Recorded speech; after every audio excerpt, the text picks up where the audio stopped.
Good day and welcome to the Limpopo Weekly Roundup. I am Immaculate Qindi, and in studio today I am joined by the provincial spokesperson, Mr. Ndabe Ramakuela. Mr. Ramakuela, welcome. Good day, Immaculate. It's almost the national elections. Tell us what has been happening in the province. The province has been busy at work preparing for the 7th administration. The major issues that we are managing at the moment are how to transit into the 7th administration, but also to close off work that has been done by the 6th administration. How much of that will come to bear into the work of the 7th administration. We have seen conclusion of a number of projects that are run by various departments. There was a handover of about 165 ambulances to conclude the 565 ambulances that were promised to be supplied by the Department of Health within the one financial year. The Department of Education has been all out handing over 50 vehicles that will be used by the disabled community, and it also went all out to hand over 200 laptops to learners around the Capricorn district.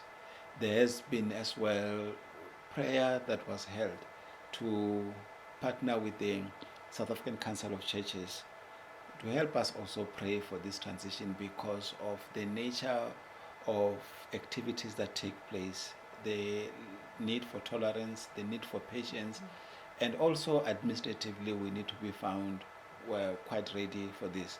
That's why the Director General, Mr. Napen Chabeling, speaks a lot at large about the activities that the provincial government has been involved in to prepare for the 7th administration. The Premier is the ultimate authority in law in terms of managing the provincial government.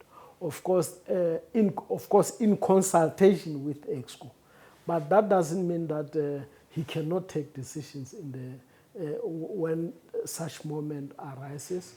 But of course, equally so, it does not mean, in the final analysis, it does not mean that we no longer have the Executive Council. We still have the Executive Council, we still have the MECs running their respective departments legally so, because their legal status will only cease to exist when the newly elected Premier takes an oath of office, which means that even after the elections, the Premier Mathabata will still be legally expected to take decisions that that will make the operations of the provincial government to run smoothly and effectively. If there's a need for an item to be dealt with as an emergency or as a special item, or if there's a disaster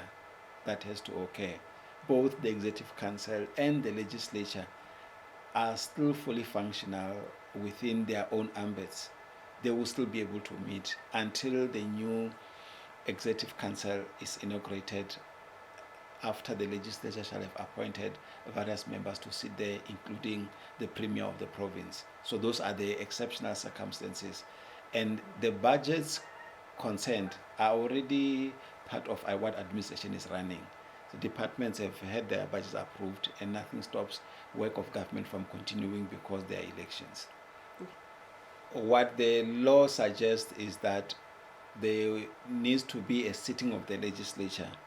Once that has been constituted and a new Premier has been elected, that's when they relinquish power.